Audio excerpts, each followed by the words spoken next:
छत्तीसगढ़ के चर्चित शराब घोटाले में ईडी ने अब तक की सबसे बड़ी कार्रवाई करते हुए 1200 करोड़ रुपए की संपत्ति कुर्की है।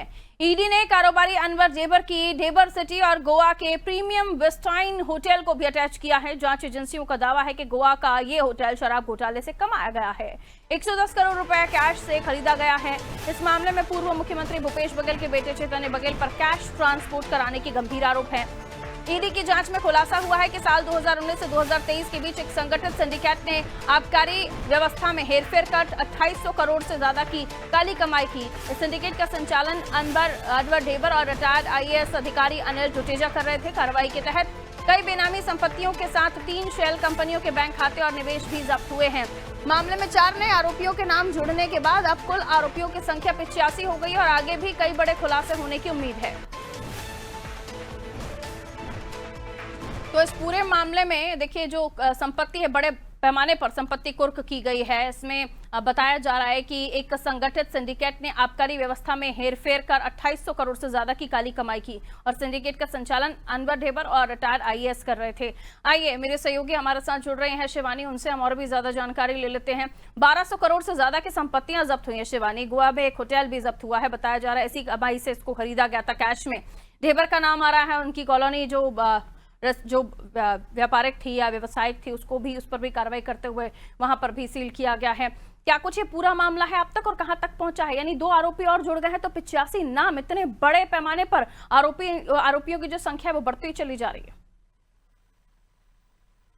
जी बिल्कुल पारुल, बता दूं कि ये मामला जो है ये छत्तीसगढ़ के जो शराब घोटाले का मामला है, ये छत्तीसगढ़ में ही नहीं बल्कि पूरे देश में ये बहुत फैलते हुए नजर आ रहा है। क्योंकि ये अब का ही नहीं बल्कि इससे पहले जब पूर्ववर्ती सरकार जो कांग्रेस की थी वो तब से ये चला आ रहा था, जबकि उस टाइम पे ये छुपाने का प्रयास किया गया था। इससे पहले जो आबकारी मंत्री जो है कवासी लखमा द्वारा ये सब शुरू किया गया था और उसके बाद जो है धीरे धीरे सबका नाम जो है वो सामने आते हुए नजर आ रहा है। इससे पहले जो है भूपेश बघेल के बेटे जो चैतन्य बघेल है उनका नाम शामिल आया। फिर उसके बाद सौम्य चौरसिया उनकी सेक्रेटरी थी, उनका भी नाम शामिल होते हुए नजर आया। उसके बाद अब ये है एजाज ढेबर के भाई अनवर ढेबर, उनका ये जो है मामला, उनका नाम जो है वो सामने आ रहा है। क्योंकि ईओडब्ल्यू और एएसबी जो है मामले को जांच की पड़ताल किए। उसके बाद जो है अनवर ढेबर जो कि महापौर रायपुर के उनके खुद सगे भाई जो है इस शराब घोटाले में जो है शामिल होते हुए नजर आ रहे हैं। आपको बता दूं कि जो मामला जो है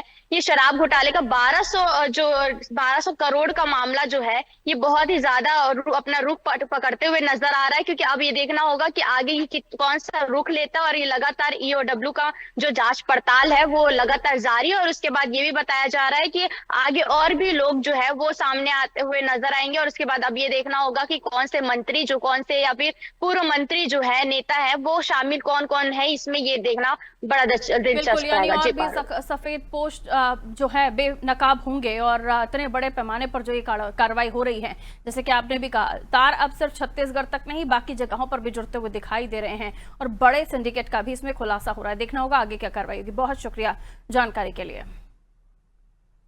तो पूर्व सीएम के बेटे पर कैश ट्रांसपोर्ट का आरोप है। इधर एजाज ढेबर के भाई अनवर ढेबर पर आरोप है ईडी की बड़ी कार्रवाई में 1200 करोड़ से ज्यादा की संपत्ति को